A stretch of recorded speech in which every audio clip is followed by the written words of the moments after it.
अगर आपको किसी पेड़ के नीचे एक सफेद बिल्ली बैठी हुई दिखे तो उसे प्यार से नहीं, डर से देखो, क्योंकि हो सकता है वो एक बिल्ली नहीं बल्कि मौत का एक संदेश हो। आज की कहानी शुरू तो एक रोमांटिक ट्रिप से होती है, लेकिन खत्म होती है मौत पर। आज की कहानी एक बहुत ही डरावनी जगह की है, एक ऐसी जगह जहाँ के पेड़ के साथ बहुत सारी कहानियां भी दबी हुई हैं। ये कहानी है एक आत्मा की, एक पाप की, एक इंतजार की और एक सफेद बिल्ली की। आज की कहानी के कैरेक्टर्स का नाम है अनय और दीप्ति। ये दोनों ही अपने कॉलेज के सबसे प्यारे कपल्स माने जाते थे। उनके दोस्त तो उन्हें सोलमेट्स यानी जीवन साथी बुलाते थे और अनय और दीप्ति इन दोनों को ही घूमना बहुत पसंद था। तो ये एक ट्रिप डिसाइड करते हैं और वो ट्रिप होती है उड़ीसा के चिलिका लेक की। वैसे तो घूमने में बहुत मजा आना चाहिए, लेकिन इनका ये सफर सेलिब्रेशन या खुशी नहीं बल्कि सिर्फ एक डरावनी कहानी, डरावना एक्सपीरियंस बन गया। कैसे, वही जानेंगे इस स्टोरी में। और एक चीज जरूर ध्यान रखना कि समय के साथ ये स्टोरी थोड़ी और ज्यादा गहरी, डार्क लेकिन इंटरेस्टिंग भी होती जाएगी।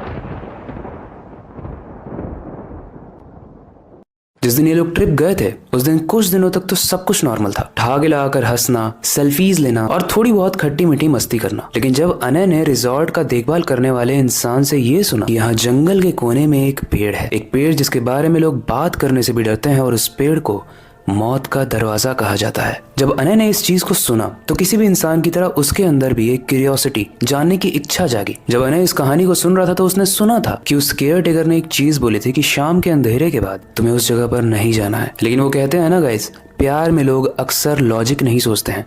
प्यार कैसे, आगे सुनो। अनय ने सोचा वो खुफिया जगह एक परफेक्ट पॉइंट होगी सनसेट यानी सूर्यास्त के बाद दीप्ति को प्रपोज करने के लिए। शाम को अनय, दीप्ति और वो ग्रुप जो रिजॉर्ट में रुका था वो सब लोग उस पेड़ के पास तो गए थे। तो अब समय हो चुका था 6:45 और सारा ग्रुप लौट रहा था। लेकिन अनय ने दीप्ति से बोला कि मैं तुम्हें एक सरप्राइज देना चाहता हूँ। जब वो लोग जा रहे थे तो रास्ता काफी सुनसान था, हवा में अजीब सा ठंडक और डर महसूस किया जा सकता था। लेकिन फिर भी अनय तो ये सारी ही चीजों को इग्नोर कर रहा था। एंड गाइस, जैसे जैसे ये दोनों आगे बढ़ रहे हैं उनके सामने वाले पेड़ों के पीछे से एक बड़ा सा पेड़ दिख रहा है जो कटा हुआ है और जो पीपल का पेड़ है। उस पेड़ पर एक झूला भी टंगा हुआ था जो टूट कर नीचे लटक रहा था और उस पेड़ की कुछ लताएं भी थी जो दिखने में काफी ज्यादा डरावनी थी। लेकिन फिर भी दीप्ति उस पेड़ के पास जाती है क्योंकि अनय कहता है। लेकिन कहानी में ट्विस्ट ये है कि जैसे ही वो उस पेड़ के पास जाती है दीप्ति की आंखें ऊपर टंग जाती है और वो पूरे तरीके से कहीं खो जाती है और वो अनय का हाथ कस के पकड़ के बोलती है, अनय वो देखो, उजली बिल्ली। अनय जल्दी से ऊपर देखता है लेकिन ऊपर कोई नहीं था। वो दीप्ति से पूछता है कि कहाँ है बिल्ली, मुझे तो कोई नहीं दिख रहा। जब अनय ऊपर बिल्ली को देखने के बाद नीचे दीप्ति को देख रहा था तब तक दीप्ति का चेहरा एक बहुत ही डरावना चेहरा बन चुका था। उसके चेहरे पर एक अजीब सी क्रीपी डरावनी स्माइल थी और वो कहती है वो बिल्ली शायद सिर्फ मुझे ही दिख रही है और वो मुझे बुला रही है। अनय कहता है तुम कुछ भी कह रही हो यार, मैं तुम्हें जिस चीज के लिए आया हूँ वो करूँ। अनय के ये बोलते ही दीप्ति होश में आ जाती है और उसे कुछ याद भी नहीं होता है कि अभी क्या हुआ था। वो कहती है हाँ, हम जिस चीज के लिए आए हैं वो तो करो। अनय अपने हाथ से रिंग निकालता है और घुटनों पर बैठकर दीप्ति को प्रपोज करता है।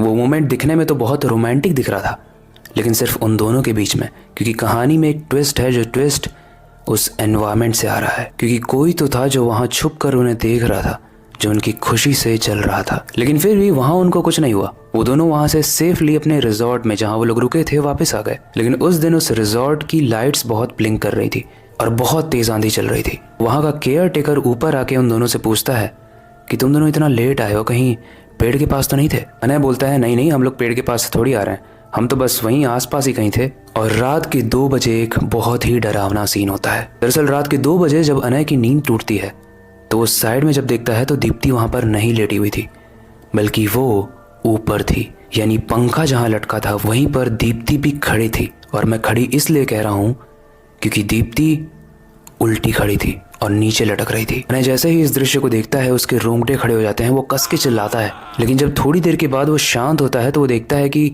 दीप्ति ऊपर वाली दीवार पर खड़े होके कुछ बड़बड़ा रही थी। थोड़ी ही देर वो बेड पे गिर जाती है। अनय उसे उठाने की कोशिश कर रहा है, दीप्ति तुम दीवार पे कैसे चल रही थी और ये सब क्या हो रहा है, मुझे बहुत डर लग रहा है, प्लीज उठो, मुझे बताओ। दीप्ति थोड़ी देर में उठती है और बताती है कि मैं सो रही थी और मुझे सपने में दिखाई दिया कि एक उजली बिल्ली मेरे सपने में आई और धीरे धीरे जब मैं उसे देख रही थी तो उसका फेस का स्ट्रक्चर चेंज होने लगा। उसकी हड्डियां टूट टूट कर एक इंसान की हड्डियों जैसी बनने लगी। उसकी आंखें काली हो गई और वो बहुत ही सड़े चेहरे के साथ मुझसे पूछती है कि तुमने मेरा पेड़ क्यों छुआ, और कहती है कि तुम भी जाओ अब उस 21 लोगों की तरह। अनय को एक चीज बहुत खटक रही थी कि वो दीवार के ऊपर कैसे चढ़ी, लेकिन उससे भी ज्यादा उसे एक चीज खटक रही थी कि दीप्ति कहीं ये सब अजीब सा झूठ या मनगढ़ंत कहानी तो नहीं कर रही है। लेकिन इसके रिस्पॉन्स में दीप्ति अपना कंधा दिखाती है जहां पर सच में बिल्ली के मारने के निशान थे। तुरंत उस रिजॉर्ट के मैनेजर के पास, उस केयर टेकर के पास जाता है और बताता है कि हमारे साथ क्या क्या हुआ।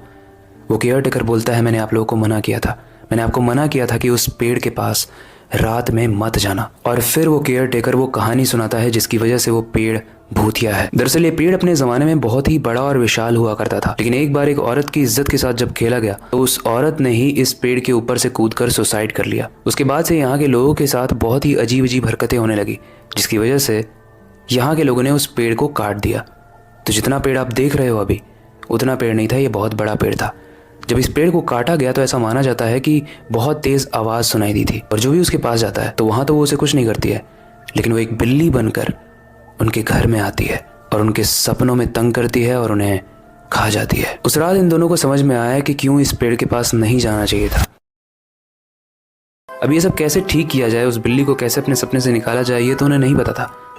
इसलिए उन्होंने बस एक ही चीज़ डिसाइड किया कि वो जहाँ से आए हैं वो वहाँ चले जाएंगे। उसके बाद इस कहानी में क्या हुआ होगा अनय और दीप्ति के साथ, वो तो हम नहीं जानते, क्योंकि ये स्टोरी मेरे एक सब्सक्राइबर ने मुझे भेजी थी। और मैंने जब इंटरनेट पे सर्च किया तो ऐसे भूतिया पेड़ तो भारत में बहुत सारे हैं, लेकिन उसमें से सबसे डरावना पेड़ माना जाता है मंगला जोड़ी पेड़, जो ओडिशा में है। तो उसके बारे में जाके आप इंटरनेट पे सर्च जरूर करना। बाकी ये कहानी यहीं तक थी, लेकिन हमें एक चीज समझनी पड़ेगी कि हमें कभी भी ऐसी जगहों पर नहीं जाना चाहिए जहाँ पर कोई ना कोई हादसे हुए हों, क्योंकि उस जगह में एक नेगेटिविटी होती है, एक ऐसी नेगेटिविटी जो अनय और दीप्ति ने भी फेस की। लेकिन ये भी हो सकता है क्योंकि उस पेड़ के पास रिजॉर्ट है, होटल्स हैं, तो उन्होंने अपने बिजनेस को चलाने के लिए ये स्टोरीज बनाई हो। और ऐसी स्टोरीज वो लोग नहीं दबने देते जहाँ पर बिजनेस का फायदा होता है। तो अब आपको क्या लगता है कि मंगला जोड़ी पेड़ की जो इतनी सारी कहानियां हैं वो सच हैं या फिर बनाई हुई कहानियां हैं, ताकि वहाँ के लोगों को, वहाँ के लोकल्स को बिजनेस मिलता रहे और लोग वहाँ के बारे में जानने में और इच्छुक हों और वहाँ पे और ज़्यादा टूरिस्ट आएँ? आपको क्या लगता है, ये एक सच्ची घटना लगती है या मनगढ़ंत घटना? हमें कमेंट सेक्शन में ज़रूर बताना। बाकी वक्त आ चुका है इस कहानी को एंड करने का और नई स्टोरी पर काम शुरू करने का, लेकिन जाने से पहले मैं बस एक ही चीज़ कहना चाहूँगा, अपनी क्यूरियोसिटी को डाई मत होने देना, नई चीज़ें सीखते रहना, अपने बेड के नीचे और खिड़की के बाहर ज़रूर देख लेना। मिलते हैं अगली वीडियो में।